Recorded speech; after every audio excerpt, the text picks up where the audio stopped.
Für Herrn Jean-Claude Juncker haben gestimmt 422.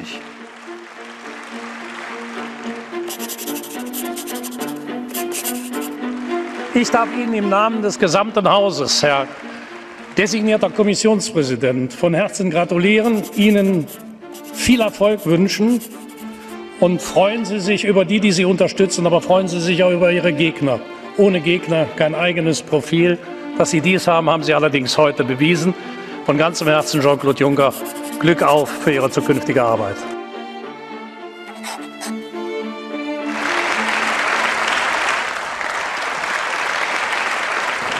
J'ai toujours plaidé pour un Spitzenkandidat, une tête de liste, parce que cela permettait, me disais-je, non pas de personnaliser, mais de visualiser un des enjeux de la campagne électorale. Et un des enjeux était de savoir qui et comment on allait nommer président de la Commission. Spitzenkandidat. Spitzenkandidatin. Spitzenkandidat. Spitzenkandidat. EU presidency and to all the leaders of Europe. Spitzenkandidat, top candidate. The simple German compound noun becomes a symbol of European democratic reform. Never since the EU's creation in 1957 do 5 candidates vie for the post of President of the European Commission. This time, the appointment doesn't depend on agreement between the EU's now 28 heads of state and government, as before, but on the results of the polls. And for the first time, Europeans discover televised presidential debates. Where is European Union? 3 of them, all crossing national borders. The Greek Alexis Tsipras for the left, the German Ska Keller for the Greens, another German Martin Schulz for the Socialists, the Luxembourger Jean-Claude Juncker for the Christian Democrats, and for the Liberals, Belgian Guy Verhofstadt. Wir haben das langfristig konzipiert, es war auch Teil unserer Kampagne, die 1,5 Jahre vor dem Wahltermin entschieden worden ist, wo wir gesagt haben, this time it's different, choose who's in charge, also dieses Mal ist anders. Der Bürger soll die Möglichkeit haben auszuwählen, nicht nur wie das Parlament zusammengesetzt ist, sondern auch wer die europäische Exekutive, also die Europäische Kommission führt. War ja ursprünglich mal eine Idee der CDU. Es gibt einen CDU-Bundesparteitagsbeschluss, glaube ich, von 97 oder sowas, wo die beschlossen haben, wir wollen, dass bei der Europawahl ein Spitzenkandidat antritt, der dann Kommissionspräsident im Fall des Wahlerfolgs. Das ist ein uralter CDU-Beschluss. Josef Daul, long-standing and well-connected EPP leader. So where in his view did it all start? Le mot Spitzenkandidat, c'est déjà une vieille histoire au PPE, 2001, 2002. À Laeken, des discussions étaient déjà sur l'évolution de l'Europe. Donc il y avait déjà cette discussion en disant il faut donner une image et une figure à l'Europe. Deuxièmement, si le Parti socialiste s'engage dans cette discussion et dans dans ce projet du Spitzenkandidat, c'est gagné. C'est qu'effectivement, nous sommes partis maintenant pour le Spitzenkandidat. Et la personne de Martin Schulz, en plus, très politique, très engagée, je crois que ça nous a beaucoup aidé pour mettre en place le système du Spitzenkandidat aux dernières élections européennes. The Liberals, Greens and the Left join the initiative, but Mr. Schulz it is who's credited above all, outside of the Brussels political circuit too. In his book, History of the West, the German historian Heinrich August Winkler identifies him as the force bringing the Spitzenkandidat system into being.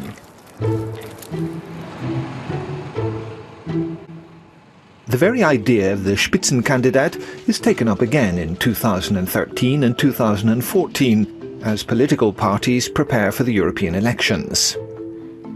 5 parties organise primaries to elect their chosen one. For the Socialists, it's Martin Schulz, President of the European Parliament, selected in October 2013. The following year, in March, less than 3 months before the elections, the centre-right European People's Party is the last to take the plunge at their convention in Dublin. Face to face, former European Commissioner Michel Barnier and former Luxembourg Prime Minister Jean-Claude Juncker. Mr. Juncker it is who wins the contest. Wir werden diese Wahlen gewinnen, dafür garantiere ich. embarking on a whirlwind pre-election campaign tour across Europe. On the one hand, we have really a genuinely new European process where pan-European candidates go around different countries, debate with each other, give interviews in other countries' national media. Yet at the same time, we also face the limitations of that due to language, due to name recognition, due to the established political forces within each member state. Let that be no hindrance to politicians who've got votes to win. The Spitzenkandidaten go on tour in 28 member states.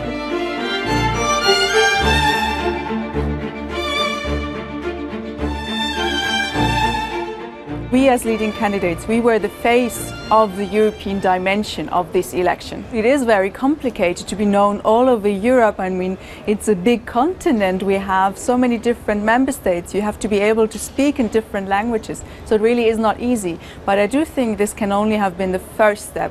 It's election time. Thrust under the spotlight in a spectacle new to the whole process of electing the European Parliament, the televised debate, a chance under equal conditions for all, for the candidates to win the hearts and souls of Europe's notoriously reluctant voters.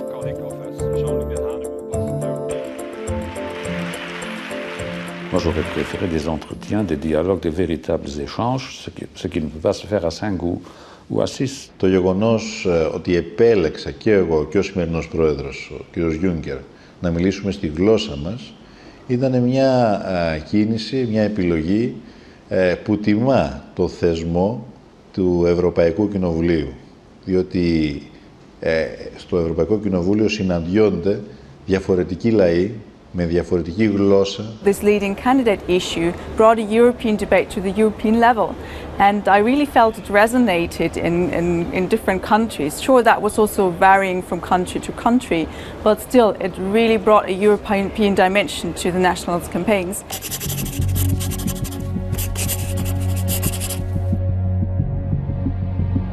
What did it all add up to? The press loves a spectacle, no doubt about that. And there was one.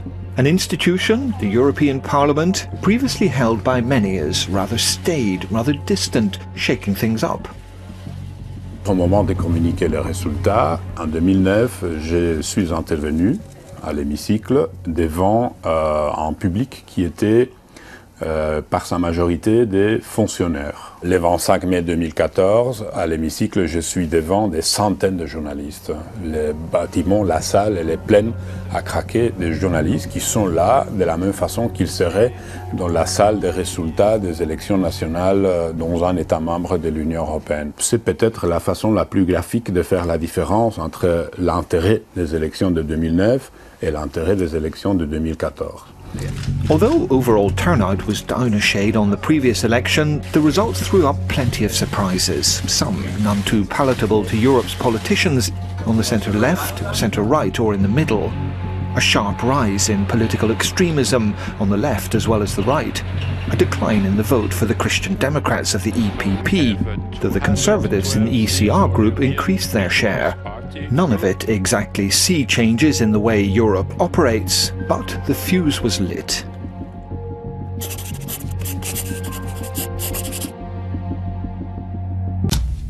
The European Council, however, seemed reluctant, or slow, or both, to wake up to the new reality. Usually it's now 28 heads of state and government meet directly after the elections to thrash out who will get the Commission's top job, and after that to influence the Commissioner posts. This time it was different. Some grumbled about what they felt was a power grab from democratically elected member state leaders. Most eventually came to accept the Spitzenkandidat procedure, but not before an almighty struggle over Jean-Claude Juncker. Britain's Prime Minister David Cameron believed he had the support of Angela Merkel, Europe's leading Christian Democrat, and the Swedes in opposing the appointment. It looked like the carefully prepared procedures of the Spitzenkandidat system were starting to unravel. Die Bundeskanzlerin berichtet Ihnen jetzt über diesen informellen Rat der Staats- und Regierungschefs. Es ist ja offensichtlich, dass keine der Parteigruppierungen, obwohl die EVP die stärkste Kraft geworden ist und Jean-Claude Juncker unser Spitzenkandidat für den Kommissionspräsidenten ist, keine der Parteien eine eigenständige Mehrheit im Europäischen Parlament hat. Und deshalb müssen wir sicherlich auch ein breiteres Personaltableau diskutieren, um zu einer Gesamteinigung zu kommen. Wir haben Jean-Claude Juncker für das Amt des Kommissionspräsidenten nominiert.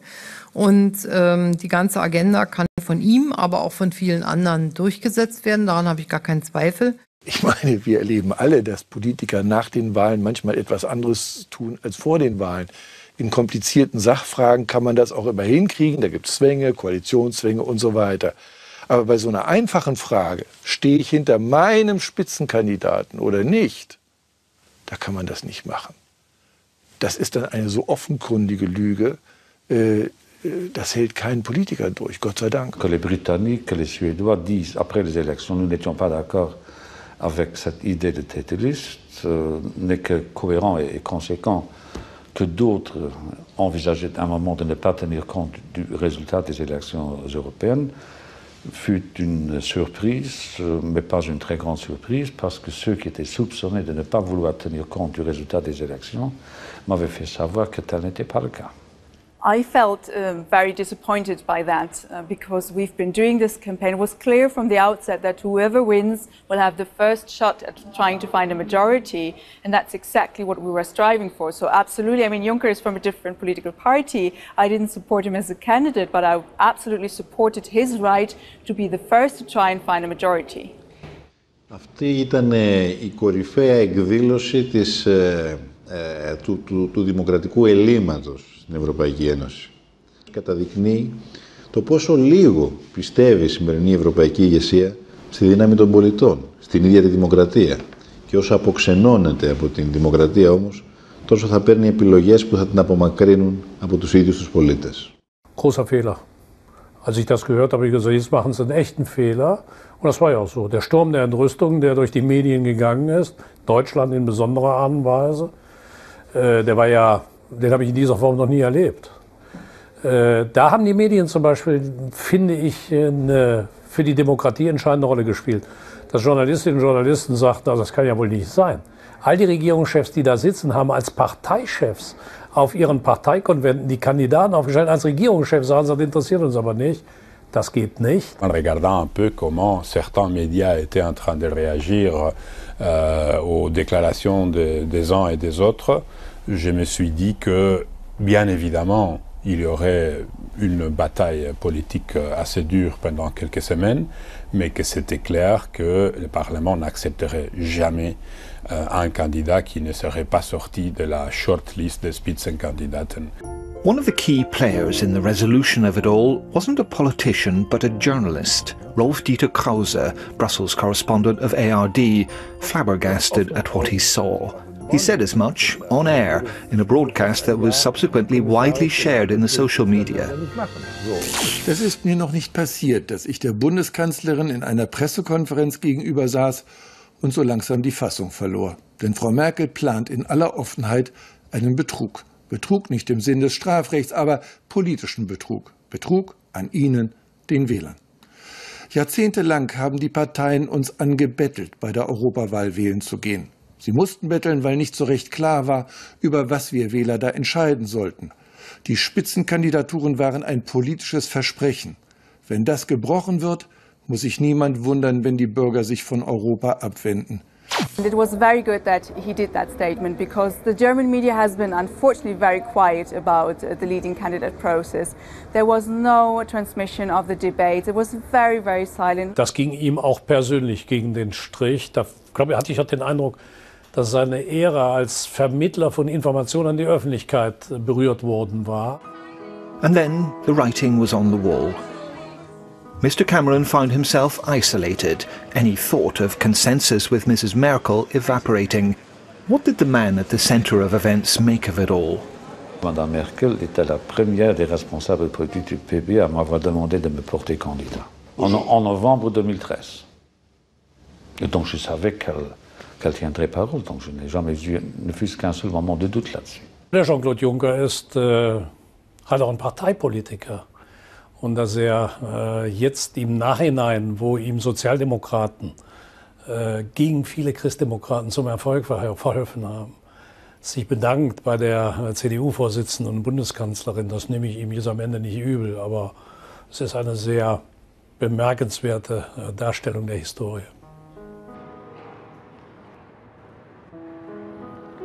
I firmly believe in the principle that the European Council should be the one to propose the candidate.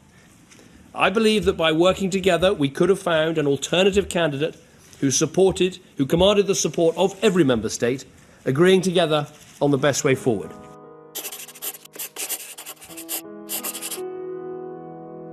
This is a bad day for Europe. It risks undermining the position of national governments, it risks undermining the power of national parliaments, and it hands new power to the European Parliament. C'est une petite tempête, et je comprends M. Cameron. M. Cameron a dit il n'y aura jamais ni Tusk ni Juncker. Mais quand vous êtes tout seul, à 28, attention, en ne faisant que du phasing out, vous allez vous exclure vous-même. Et si vous n'êtes plus à l'intérieur du débat et que vous demandez des exclusions partout, à la fin vous êtes exclu et plus personne ne fera attention à vous. Ich glaube, dass die Entscheidung für Jean-Claude Juncker eine ist, die uns einen Kommissionspräsidenten gibt, der über europäische Erfahrung verfügt und der auch, so hat er es uns auch noch mal in den letzten Tagen immer wieder gesagt, auf die Wünsche der einzelnen Mitgliedstaaten genauso natürlich wie auf die Wünsche des Parlaments eingehen wird. Some British newspapers rally behind the Prime Minister, fearing the possibility of a prominent federalist running Europe's executive if the appointment is confirmed in Parliament in July. Eine Revolution ist es nicht, aber es ist eine beträchtliche Veränderung des Gleichgewichts oder die Wiederherstellung des Gleichgewichts zwischen Gemeinschaftsinstitutionen und nationalen Institutionen. Beaucoup d'observateurs disent que le président de la Commission dispose maintenant d'une légitimité plus forte que tel fut le cas auparavant. Je veux bien le croire et je le crois, mais le président de la Commission n'est pas le seul à représenter les citoyens de l'Union européenne. Les premiers ministres des parlements nationaux, les parlements européens, eux aussi représentent les citoyens européens. Je n'ai pas le monopole de la représentation citoyenne. Well, the treaties are very clear that the parliamentary election results have to play a role. And of course, you can make up any interpretation about what that means, but if they are to play a role, that also means that whoever wins the elections has the first shot. Ήταν πράγματι αναγκαίο σε αυτή την κρίσιμη χρονική στιγμή να εκφραστεί σε κεντρικό επίπεδο στην Ευρώπη η διαφορετική φωνή στην κυρίαρχη πολιτική της λιτότητας. Έδωσαν στο εσωτερικό της χώρας την πεποίθηση ότι ο ΣΥΡΙΖΑ είναι μια ευρωπαϊκή δύναμη.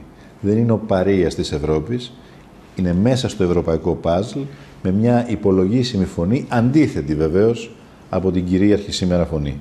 Also ich glaube, dass die europäischen Bürger sich diese erweiterte Mitsprache, die sie jetzt gewonnen haben, nämlich nicht nur die Zusammensetzung des Parlaments zu bestimmen, sondern auch Einfluss zu haben auf die Exekutive, die ja eine Exekutive ist, die zunehmend auch ihr Alltagsleben mitbestimmt. Das heißt, diese Exekutive in ihrer Führung muss direkt zurückgebunden werden an ein Bürgervotum. Das ist ein erster Schritt.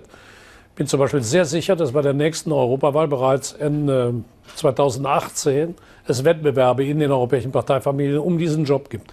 Weil die Leute jetzt kapiert haben, wer den Kandidatenjob kriegt, hat die Chance, Kommissionspräsident zu werden. Ohne dass das hinter verschlossenen Türen ausgekungelt werden muss, sondern durch den Wahlkampf entschieden wird. Das wird die Attraktivität der Kandidatenauswahl und des Kandidatenstatus steigern.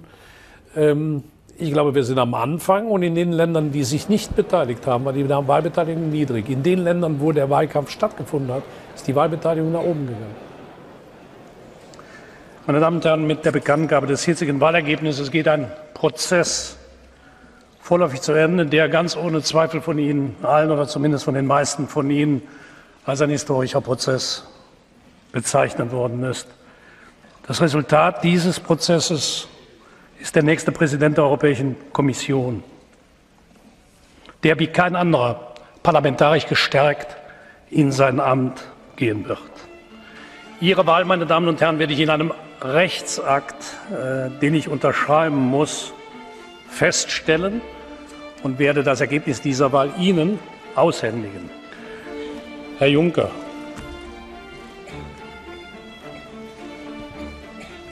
Herr Präsident, es ist nicht nur ein Gebot der Höflichkeit, dass ich dem von Ihnen vorgeschlagenen Prozedere gerne zustimmen. Aber bitte schicken Sie eine Kopie an alle.